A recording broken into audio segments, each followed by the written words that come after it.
Hello friends, welcome back. Start करते हैं next part second, जिसमें हम गवर्नमेंट फिनेंस के बारे में पढ़ेंगे। इससे पहले फर्स्ट पार्ट में हमने कुछ टैक्सेस के बारे में पढ़े थे, डायरेक्ट टैक्सेस, इनडायरेक्ट टैक्सेस के बारे में पढ़े थे। और हमने फिस्कल पॉलिसी का क्या गोल होता है, इसके बारे में और कुछ टॉपिक्स हमने देखा। उसी चीज को हम आगे बढ़ाते हैं और आगे देखते हैं कुछ अलग अलग कॉन्सेप्ट।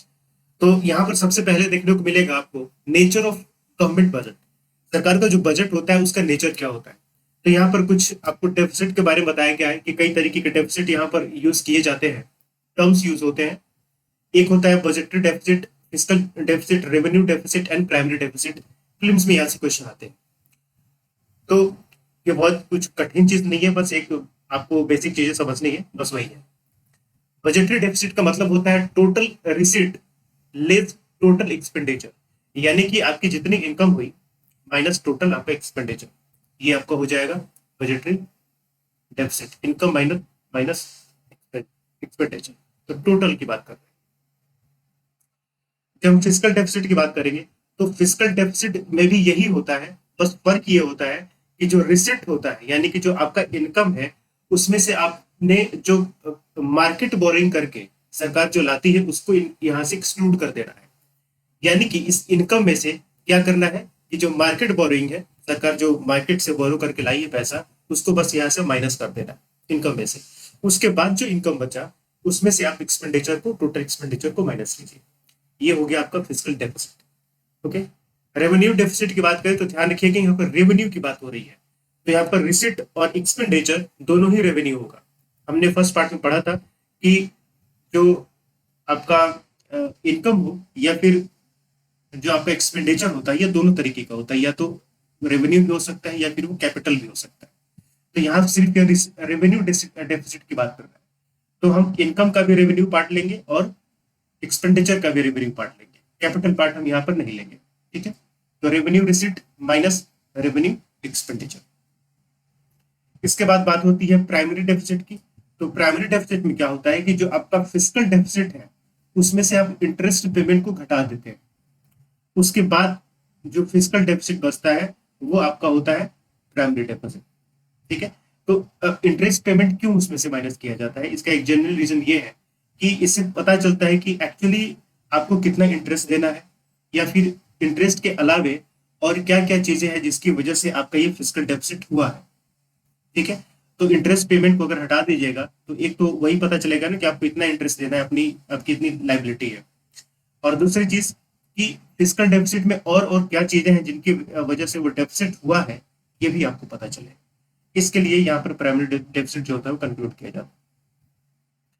अब ये बताना है कि आखिर ये जो फिजिकल डेफिसिट है या फिर रेवेन्यू डेफिसिट है, इन दोनों में से, फिजिकल डेफिसिट में से या रेवेन्यू डेफिसिट में से, दोनों डेंजरस कौन, सबसे खतरनाक कौन है।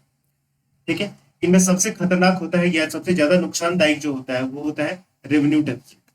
क्यों? क्योंकि रेवेन्यू डेफिसिट में जो आप इनकम कर रहे हैं या फिर जो आपका एक्सपेंडिचर है उससे कोई असेट क्रिएट नहीं होता। तो जब असेट क्रिएट नहीं होता है तो उससे कोई आपको फ्यूचर में इनकम नहीं मिलने वाली। मेनली यहाँ पर जो आपको खर्चे किए जाते हैं रेवेन्यू में, वो खर्चे होते हैं आपको डे टू डे लाइफ के लिए, जो सरकार डे टू डे वर्क के लिए करती है, वो जनरली वही खर्चे होते हैं कंजम्पशन के लिए, असेट क्रिएशन नहीं होता है। तो अगर इसकी वजह से अगर आपको नुकसान हो रहा है और आपको अपने कंजम्पशन के लिए, डे टू डे वर्क के लिए अगर बोरो करना पड़ रहा है, तो फिर वो किसी भी इकोनॉमी के लिए सही नहीं। तो इसलिए कभी प्रीलिम्स में आए कि इसमें से कौन सा सबसे ज्यादा अच्छा नहीं है या फिर बुरा है रेवेन्यू या फिजिकल डेफिसिट में, तो रेवेन्यू डेफिसिट जो होता है ये सबसे बुरा होता है, फिजिकल डेफिसिट उतना बुरा नहीं होता। ठीक है। तो ये एक चीज है। साथ ही साथ हमारे यहाँ जो डेफिसिट होता है ना, 70% of the physical deficit is counted by the revenue deficit. Physical deficit में 70% जो होता है वो रेवेन्यू डेफिसिट होता है। ठीक। कैपिटल डेफिसिट मात्र आपको 30% देखने को मिलता है। तो ये आपको फैक्ट याद रखना है, प्रीलिम्स में ऐसे क्वेश्चन आते हैं। प्राइमरी डेफिसिट की हमने भी बात की थी कि फिजिकल डेफिसिट में से हम इंटरेस्ट, जो इंटरेस्ट पेमेंट है उसको हम माइनस कर देते हैं। तो माइनस क्यों करते हैं, हमने ये भी देखा कि एक तो हमें इंटरेस्ट का पता चले कि हमें कितना इंटरेस्ट देना है, और दूसरा हमें ये भी पता चले कि इंटरेस्ट के अलावा और कौन कौन सी चीजें हैं जिसकी वजह से हमारा फिजिकल डेफिसिट हाई हुआ है। ठीक है। तो इन दोनों चीजों के बारे में हमें जानकारी मिलती है प्राइमरी डेफिसिट से। वैसे जो बजट होता है वो डेफिसिट ओरिएंटेड ही होता है, उसको डेफिसिट बजट ही बनाया जाता है। ठीक है, ये कोई गलत नहीं है डेफिसिट बजट होना, लेकिन ये डेफिसिट आपका एक लिमिट से ज्यादा नहीं होना चाहिए। अगर एक लिमिट से ज्यादा होगा आपका डेफिसिट, तो इससे आपकी इकोनॉमी में इन्फ्लेशन आ सकता है, इन्फ्लेशन आएगा। ठीक है, और इसकी वजह से बाकी और जो प्रॉब्लम्स होती है, अनएम्प्लॉयमेंट एंड ग्रोथ का कम होना, ये सारी चीजें आपको देखने को मिलेगी। तो जनरली कितना डेफिसिट होना चाहिए, एक थंब रूल है कि जीडीपी का करीब 3% के आसपास अगर डेफिसिट रहता है तो ये ठीक है, इतना चलता है, लेकिन इसे एक लिमिट से बहुत ज्यादा नहीं होना चाहिए। तो आपने देखा होगा कि हमारे यहाँ जो एफआरबीएम एक्ट है उसके तहत बार बार उसको मॉडिफाई करके हमारा टारगेट रहता है कि हम क्या करें, जो बजट डेफिसिट है उसको 3% के आसपास रखा जाए जीडीपी के। ठीक है, नेक्स्ट बात करते हैं इनडायरेक्ट टैक्सेस में कुछ रिफॉर्म्स यहाँ पर बात की गई है।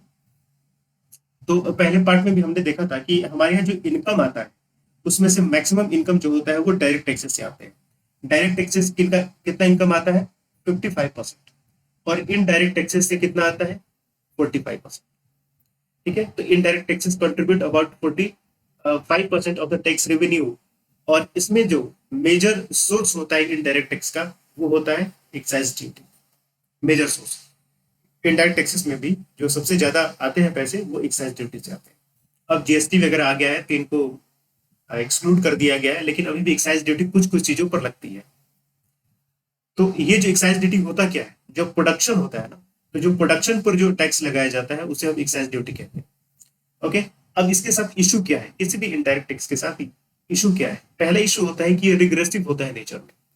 रिग्रेसिव होने का मतलब क्या है, रिग्रेसिव का मतलब ये है कि जो लोअर इनकम ग्रुप होता है, यानी कि जो लोअर इनकम वाले लोग होते हैं उन पर इसका बर्डन जो होता है वो हाई हो जाता है, और वही जो हाई इनकम वाले लोग हैं उन पर इसका बर्डन क्या होता है, कम हो जाता है, क्योंकि टैक्सेस इक्वली लगते हैं।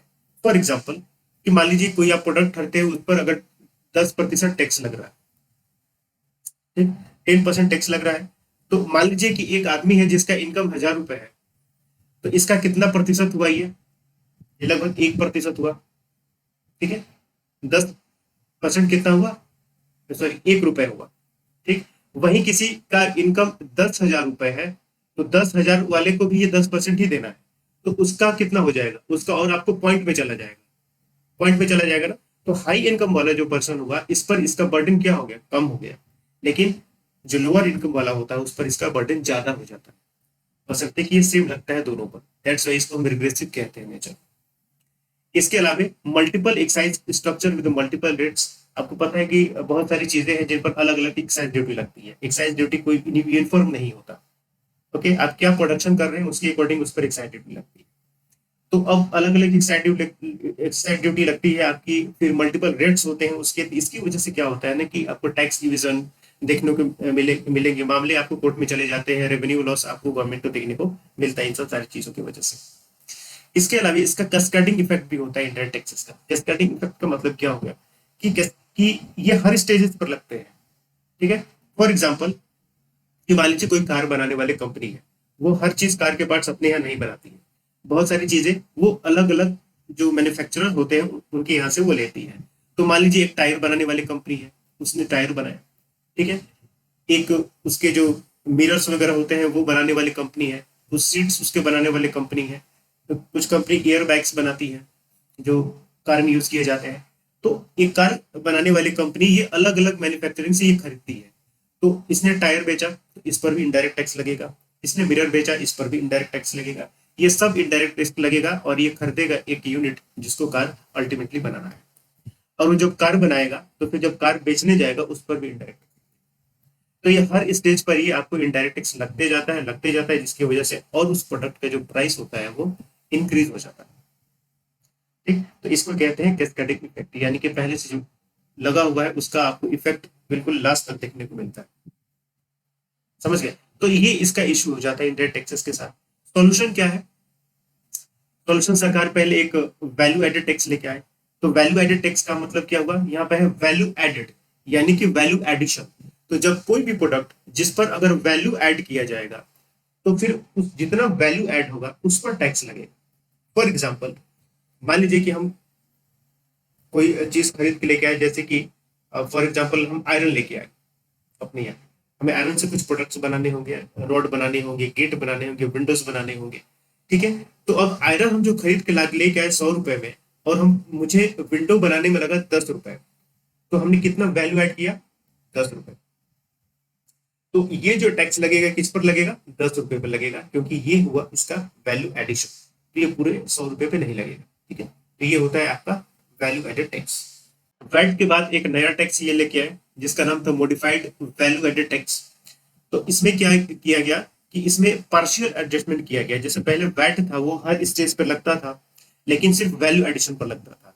ये भी जो मोडबैक होता है ये भी वैल्यू एडेड पर ही लगता है हर स्टेज पर, लेकिन यहाँ पर थोड़ा बहुत ही एडजस्टमेंट किया जाता है उस प्रॉब्लम कैस्केडिंग इफेक्ट को दूर करने के लिए। लेकिन इसका फिर रिस्ट्रिक्टिव होता है नेचर में, कोई उतना मतलब होता नहीं है। बाद में फिर मोडबैक को भी रिप्लेस किया गया और एक नया लाया गया इनपुट क्रेडिट।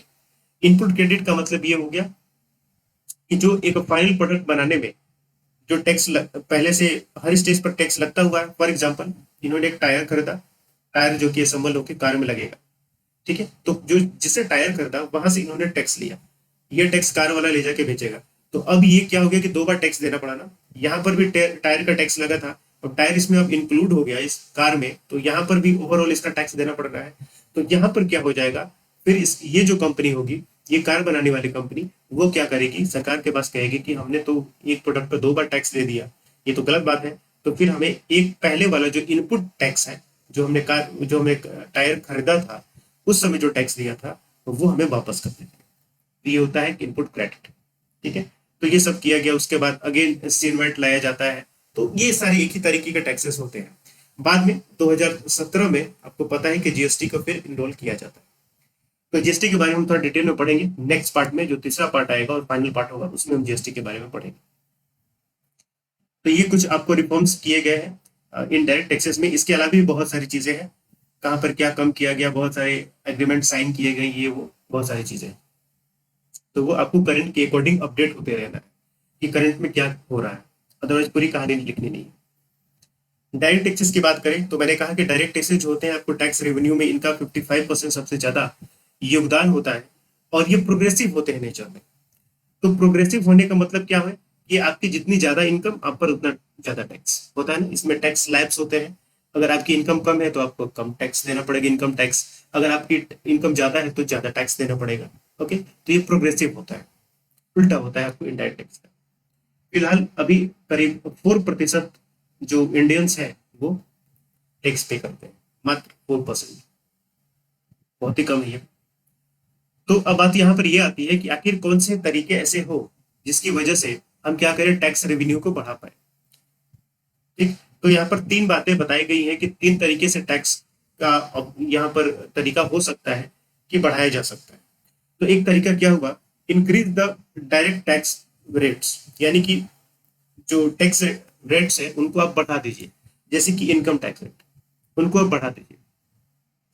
ठीक, तो अब एक बात यहाँ पर समझिए कि अगर आप टैक्सेस बढ़ाते जाएंगे तो एक लेवल ऐसा आएगा कि जो बिजनेसमैन है या फिर नौकरी करने वाला इंसान है, वो कहेगा कि मुझे तो एक बड़ा अमाउंट अपनी सैलरी का, अपनी इनकम का टैक्स ही देना पड़ता है, मेरे पास तो बचता है बहुत कम, तो फिर हम काम क्यों करें। ठीक है, वो काम करना छोड़ देगा, लेजनेस आ जाएगी इकोनॉमी में। दूसरी चीज, अगर टैक्सेस ज्यादा हो जाएंगे तो लोग फिर लूप होल्स का यूज करेंगे, टैक्स इविजन करना स्टार्ट करेंगे, क्योंकि उनकी मेहनत की कमाई उनको नहीं मिल पाएगी, प्रोपोर्शन उसका नहीं मिल पाएगा। इसलिए एक हद से ज्यादा टैक्सेस नहीं बढ़ाया जा सकता। अब इंडिया जो है ऑलरेडी लगभग अपने मैक्सिमम टैक्स जो रेट्स होते हैं उन पर इंडिया भी इसका सिचुएशन है। तो इंडिया में बहुत ज्यादा गुंजाइश नहीं है कि डायरेक्ट टैक्सेस के जो रेट्स हैं उसको बढ़ाया जा सके। ठीक है, तो ये जो आपका ऑप्शन है, ये आपका ऑप्शन गलत हो जाएगा, आप टैक्स रेट्स नहीं बढ़ा सकते, इसकी पॉसिबिलिटी बहुत कम है। तो फिर क्या किया जाए टैक्स रेवेन्यू बढ़ाने के लिए? फिर कहा गया कि इंक्रीज द टैक्स बेस। तो टैक्स के बेस को आप बढ़ा दीजिए। अगर अभी आपको 5 लाख के एनुअल इनकम पर टैक्स देना पड़ रहा है तो इसको आप 4 लाख कर दीजिए। तो 4 लाख जब इसको आप कर देंगे तो और भी ज्यादा लोग इस टैक्स में बेस में इंक्लूड हो जाएंगे। ठीक, तो अब यहाँ पर ये कहा गया कि अब देखिए 5 लाख जो होता है बहुत बड़ी अमाउंट नहीं होती है। ईयरली अगर कोई 5 लाख कमा रहा है आज के समय में, it is not a big amount. ठीक, अगर उसको घटा के आप 4 लाख कर देंगे तो जो 4 लाख वाले ऊपर वाले भी इसमें ऐड हो जाएंगे। तो भले आपने एक काफी लोगों को इसमें जो मीडियम फैमिली है उसको ऐड कर लिया, लेकिन आपका टैक्स बढ़ेगा कितना? मात्र आपका टैक्सेबल इनकम जो हुआ 1 ही लाख हुआ ना, क्योंकि 5 से आपने 4 किया था। अब इस 1 लाख पे आप कितना टैक्स लेते हैं? 5%। उसका क्या मिलेगा आपको? तो यहाँ से मार्जिनल इंक्रीमेंट आपको टैक्स में देखने को मिलेगा, कुछ ज्यादा नहीं। और दूसरी चीज, जो लोअर मीडियम फैमिली है उस पर टैक्स का बर्डन काफी ज्यादा है। तो फिर उस पर बर्डन अगर टैक्सेस कहा जाएगा तो वो फिर क्या करेगी कि परचेज करना कम करेगी, खरीदारी कम करेगी, फिर डिमांड क्या होगा? वो कम हो जाएगा, फिर इकोनॉमी में प्रोडक्शन कम होगा, और प्रोडक्शन कम होगा तो फाइनली जो ग्रोथ है वो आपको कम देखने को मिलेगी। तो हम मिडिल जो फैमिली है उस पर हम ज्यादा प्रेशर नहीं डाल सकते टैक्सेस का। तो इस हिसाब से क्या होगा कि ये ऑप्शन जो है ये भी हमारे पास बहुत ज्यादा मतलब का ऑप्शन नहीं है, हम टैक्स बेस भी नहीं बढ़ा सकते। क्या? तो फिर क्या किया जाए? तो फिर यहाँ पर कहा गया इनफोर्स टैक्स कंप्लायंस, यानी कि जो टैक्स नहीं देते हैं उनको पकड़ा जाए। तो ऐसा एस्टिमेट किया गया है कि हमारे जीडीपी का करीब 40% ब्लैक मनी की तरह या फिर एक पैरेलल इकोनॉमी की तरह है, जिस पर टैक्सेस पे नहीं किए जाते हैं। तो ये उन लोगों को ये पकड़ना होगा, ये जो 40% लोग ऐसे घूम रहे हैं जो टैक्स इवेड करते हैं, इन लोगों को पकड़ने की जरूरत है। तो अपने आप हमारे यहाँ टैक्सेस बढ़ जाएगा 40%, अप्रोक्स 50%, यानी कि आधा हो गया, अप्रोक्स आधा। तो अप्रोक्स आधा का मतलब जितना आता है तुरंत उससे आप ज्यादा बढ़ जाएंगे। तो ये हमारे यहाँ अभी जो एक फिजिबल ऑप्शन है टैक्स रेट्स को बढ़ा, टैक्स रेवेन्यू को बढ़ाने का, वो है इनफोर्स टैक्स कंप्लायंस। लागू किया जाना चाहिए, टैक्स इवेजन को कम किया जाए। वही हमारे पास एक ऑप्शन है, बाकी के जो दो ऊपर ऑप्शन है वो हमारे यहाँ मौजूद नहीं है, हम ये काम नहीं कर सकते। ठीक है, ये बातें रही। तो फिर जो टैक्स कंप्लायंस है ये किस तरीके से बढ़ाया जाए, किस तरीके से लोग टैक्सेस पे करेंगे? हाउ? सबके खिलाफ केस किया जाए, सबको जेल में डाला जाए, सब पर पेनाल्टी लगाई जाए? नहीं, ऐसा नहीं होता। तो यहाँ पर कुछ अलग अलग मेथड सुझाए गए। वो मेथड क्या है? पहले तो ये चीज समझिए कि आखिर लोग टैक्सेस पे क्यों नहीं करते हैं। रीजन क्या है लोगों के टैक्सेस पे नहीं करने का? जो सबसे बड़ा रीजन है कि people doubt the intention of government in using it productively for the masses. Okay, यानी कि लोगों को डाउट है कि जो सरकार है वो टैक्सेस का सही तरीके से यूज करेगी नहीं, इसलिए लोग क्या करेंगे? टैक्सेस देना पसंद नहीं करते। वो होता है ना, अब जो एमपी एमएलए चुन के जाए उनकी सैलरी बढ़ा के 2.5 लाख रुपए 3 लाख रुपए कर दी जाए पर मंथ। हाँ, उसके अलावे जो एमपी एमएलए बन जाते हैं फिर उनको पेंशन भी मिलता है। आम जनता सोचेगी कि हम नौकरी करते हैं तो हमारे लिए तो भाई 60 साल के बाद अब पेंशन खत्म कर दिया गया, और जो बस 5 साल चुन के जाते हैं उनके लिए सैलरी आपने कर दिया, पेंशन भी कर दिया, और 5 चुन के जाते हैं 5 साल में वो करोड़पति भी बन जाते हैं, उसके अलावा उनको पेंशन भी मिलता है। ठीक, लेविस लाइफ स्टाइल है, एयरलाइंस में फ्री मिलता है, ट्रेन में उनको पासेस मिल जाते हैं। बड़ी बड़ी गाड़ियां लोग खरीद खरीद के टैक्स पेयर से घूमते हैं, हम क्यों पैसा दें? ये एक सबसे बड़ा रीजन होता है। ओके, तो यहाँ पर ये कहा गया कि सरकार को क्या करना चाहिए कि ये जो लेविस लाइफ स्टाइल होता है इनका, बड़ी बड़ी गाड़ियां खरीद के बीएमडब्ल्यू और मर्सिडीज टाइप की गाड़ी खरीद के उसमें मिनिस्टर एमएलए भी चले, इसको अवॉइड करना चाहिए। ठीक है, साथ ही साथ ये जो लोग हैं, लोग की जो स्पेंडिंग होती है उसके लिए उनको सेंसिटिव होना होगा, उसको रिस्पॉन्सिव होना होगा, ये दिखाना होगा। साथ ही साथ आपने कभी ये देखा है कि कोई मिनिस्टर्स हो, चीफ मिनिस्टर हो, प्रेसिडेंट हो, प्राइम मिनिस्टर हो, कभी इनकम टैक्स ऑफिस जाके उन्होंने टैक्स भरा हो? कभी भी? या कोई ब्यूरोक्रेट हो, कभी देखा है आपने? कभी नहीं। ठीक, तो जो इंस्पिरेशन आता है ना वो ऊपर से आता है, ऊपर से लेना पड़ता है। और ये जो बड़े बड़े लोग हैं इनको खुद जाकर टैक्सेस भरने चाहिए और दिखाने चाहिए कि देखिए हम टैक्स भर रहे हैं। वैसे ये लोग, इनका टैक्स तो कट जाता है क्योंकि जो गवर्नमेंट एम्प्लॉय उसको सरकार को पता है कि भाई कितना पैसा इनके यहाँ आ रहा है, तो उतना टैक्स इनका कटेगा। जो एमएलए एमपी है उनको वेतन मिल रहा है तो भाई उनका भी उतना कट जाएगा। लेकिन फिर भी ऑफिशियली वो जाके फाइल करें और फोटो वगैरह तो खींच के डालें सोशल मीडिया पे। ओके, न्यूज में सर्कुलेट करें, तो इससे क्या होता है ना कि थोड़ा सा लोगों के अंदर में भी आता है कि हाँ ये प्रेसिडेंट है, ये जाके खुद भरता है अपना इनकम टैक्स, ये पीएम है जाके खुद भरता है अपना इनकम टैक्स। तो ये काफी जरूरी है हमारे यहाँ। तो tax compliance should be top driven, यानी कि tax compliance should start from, यानी कि प्रेसिडेंट पीएम वगैरह भी जाके टैक्सेस वगैरह भरे और ये दिखना चाहिए। इसके अलावा आपने ये देखा है कि अगर इनकम टैक्स डिपार्टमेंट ये करे कि आइडेंटिफाई करे टॉप 10 टैक्स पेयर, जो टॉप 10 टैक्स पे करने वाले लोग हैं उनको आइडेंटिफाई करें, कोई मुश्किल नहीं, उनके पास पूरा डेटा होता है, और उसको फैसिलिटेट करें, चादर वादर दे दे, थोड़ा सा प्राइज वाइज दे दे उसको, ओके। उसके बाद फोटो खिंचा दे, पेपर में सोशल मीडिया में उनकी फोटो है कि भाई इसके साथ ये हमारे कंट्री के टॉप 10 टैक्स पेयर्स है, ठीक है। तो इससे भी लोगों को क्या होता है कि इंस्पिरेशन मिलता है, ठीक। अब दूसरी चीज, एक चीज क्या होती है कि अगर मान लीजिए आपको पुलिस स्टेशन में किसी ने देख लिया, आपके किसी पड़ोसी ने, रिश्तेदार ने, वो क्या समझेगा कि जरूर इसने कोई कांड किया होगा तभी ये पुलिस स्टेशन में है। यही होता है यहाँ पर भी। अगर टैक्स डिपार्टमेंट में या फिर ऑफिस में किसी ने आपको देख लिया, तो यानी किसने टैक्स इविजन किया होगा, तभी उसको टैक्स वाले पकड़ के ले जाए। ये चीज होती है ना, ये चीज थोड़ा सा टैक्स ऑफिसर्स को चेंज करना पड़ेगा माइंडसेट को। तो जो टैक्सेस डिपार्टमेंट्स होती है, वहां पर क्या करना होगा कि एक टैक्स लगाइए, मे आई हेल्प यू काउंटर करके, जैसे होता है ना बैंक्स में भी होते हैं, प्राइवेट बैंक्स में खास करके, मे आई हेल्प यू, इस तरीके काउंटर लगाइए, लोग वहां पर जाए, इंफॉर्मेशन ले, ठीक है। और कभी भी ट्रीट इस तरीके से ना कीजिए कि जो आपके यहाँ आ रहा है वो एक टैक्स इन्वेडर ही है, ऐसा बिल्कुल नहीं। तो लोगों का जो खास करके जो स्टाफ्स होते हैं ना इनकम टैक्स डिपार्टमेंट के, उनका थोड़ा सा एटीट्यूड यहाँ पर चेंज करने की जरूरत है, ठीक है। साथ ही साथ यहाँ पर ये क्या है, मैसेजेस भेजे जाते हैं, मैसेज भेजिए लोगों के पास, उनका बर्थडे बेस कीजिए, कौन करेगा, टैक्स डिपार्टमेंट करेगा।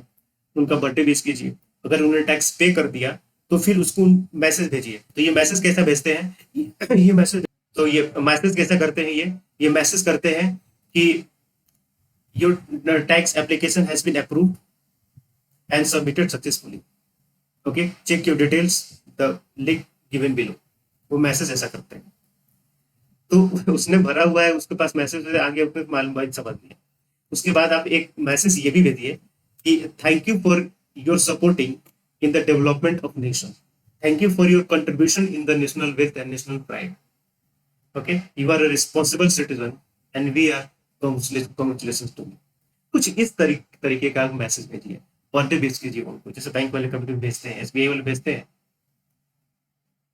कि अगर बर्थडे आ गया, तो वैसे सब नहीं भेजते हैं, कहीं कहीं किसी किसी के यहाँ जाता है। तो इस तरीके से कीजिए ना, तो लोगों का भी लगता है कि हाँ नहीं कुछ है अपना, थोड़ा सा अपनापन लगता है। तो ये सारा काम आप कीजिए। अब टैग, अब ये मैसेज भेजने के लिए कोई बैठ के वहाँ पे टाइप करके मैसेज थोड़ी ना भेजना है, सब आजकल ऑनलाइन हो गया, सब ऑटोमेटेड हो गया है। उसमें फीड है डेटा भाई कि कितना इनका डेट ऑफ बर्थ है, उसमें रखिए, सब डेट ऑफ बर्थ पे वो अपना चलते जाएगा अपने टाइम से। तो ये सारा करना है आपको। इसके साथ साथ अब जो टैक्स इन्वेटर्स होते हैं वो कई तरीके के होते हैं। एक टैक्स इन्वेटर होते हैं जो अभी 1-2 साल से उन्होंने इन्वेट करना स्टार्ट किया है। एक टैक्स इन्वेटर होते हैं जो बचपन से इन्वेट करते आ रहे हैं, यानी कि जब से वो टैक्स नेट में आए तब से इन्वेट करते आ रहे हैं। तो ये दोनों अलग अलग तरीके के इन्वेटर हैं, तो दोनों के साथ थोड़ा ट्रीटमेंट अलग अलग तरीके से होना चाहिए। जो पिछले 15-20 सालों से कर रहा है उसका गर्दन पकड़िए आप, लेकिन जो 1 साल से हो सकता है उसकी गलती हो गई या फिर उसने कुछ नहीं किया होगा, 2 साल से वो कर रहा है, तो अभी वो उतना गुनहगार नहीं है। तो उसके साथ थोड़ा सा आप अलग तरीके से बातें कीजिए, उसकी काउंसलिंग वगैरह कीजिए, उसको समझाइए कि इस तरीके से ये सारी चीजें हैं। तो यहाँ पर इस चीज को भी आपको ध्यान देने की जरूरत है, नहीं तो यही होगा कि दोनों भाग जाएंगे, कोई नहीं आएगा। इसलिए आपका जो तरीका होना चाहिए ना ट्रेड करने का, वो लेवल के अकॉर्डिंग होना चाहिए कि जो इन्वेडर है उसका जो क्राइम है वो कितना ग्रेवेंस है, ठीक है, वो कितना ज्यादा स्ट्रांग है, उसके अकॉर्डिंग आपका ट्रीटमेंट भी होना चाहिए।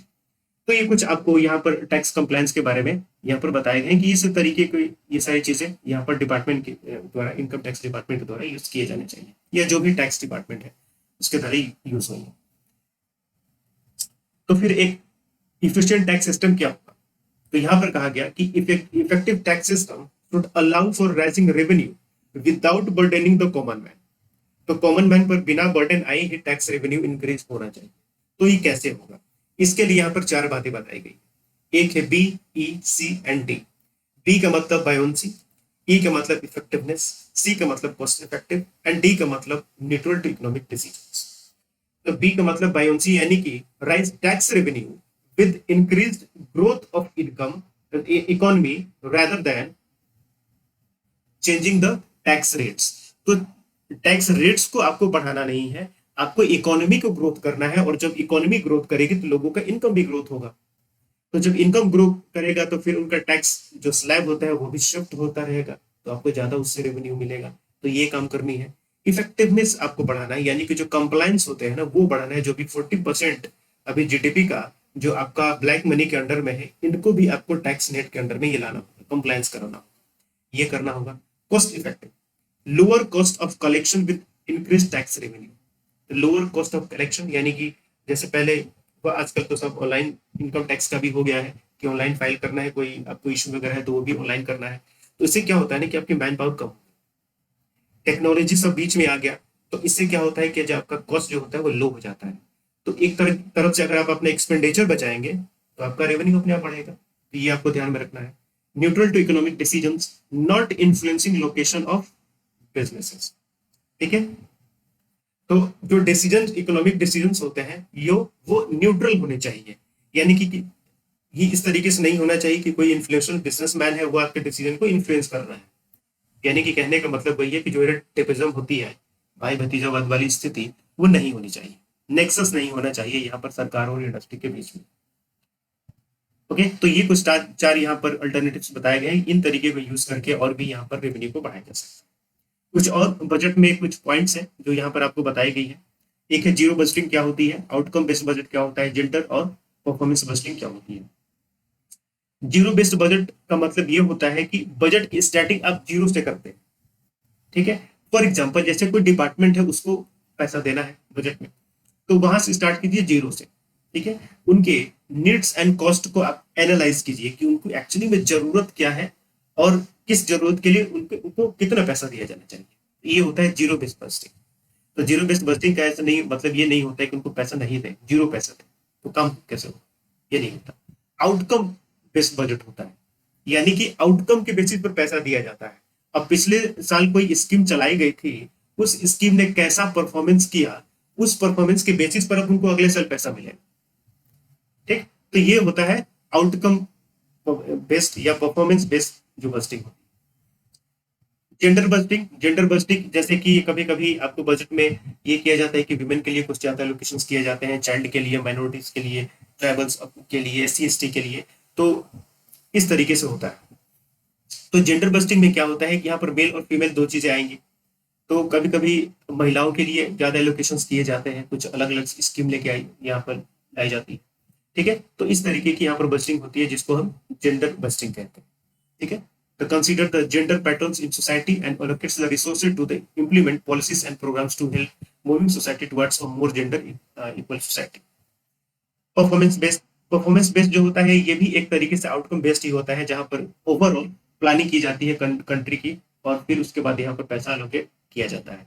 ठीक है, तो ये इंटीग्रेटेड बस्टिंग की तरह होती है जिसको हम planning, programming and budgeting system के नाम से भी जानते हैं। यानी कि ऐसा बजट जिसमें प्लानिंग की जाती है, ठीक है, पूरे इकोनॉमी की प्लानिंग कि कैसे हमें करना है, कितना एलोकेट करना है, किसको देना है, और उसके अकॉर्डिंग ये सारा काम होता है। ठीक है, तो ये चार तरीके का होगा। इससे आने वाला जो नेक्स्ट पार्ट होगा जिसमें हम मेनली GST के बारे में पढ़ेंगे। ठीक है, डिटेल में पढ़ेंगे वहां पर GST से रिलेटेड चीजें। तो ये आपका सेकंड पार्ट यहाँ पर कंप्लीट हो जाता है। यहाँ पर आपको प्रीलिम्स में लिखने लायक काफी अच्छे अच्छे पॉइंट है, साथ ही साथ यहाँ पर मेंस में लिखने के लायक भी है। यहाँ से प्रीलिम्स में आ सकते हैं, टैक्स कंप्लायंस रिलेटेड कुछ आपको लिखना हो तो यहाँ से मेंस के लिए काफी अच्छे पॉइंट्स आपको मिल जाते हैं, तो इस चीज का आपको ध्यान रखना है। चलिए मिलते हैं नेक्स्ट पार्ट में, thank you and good day.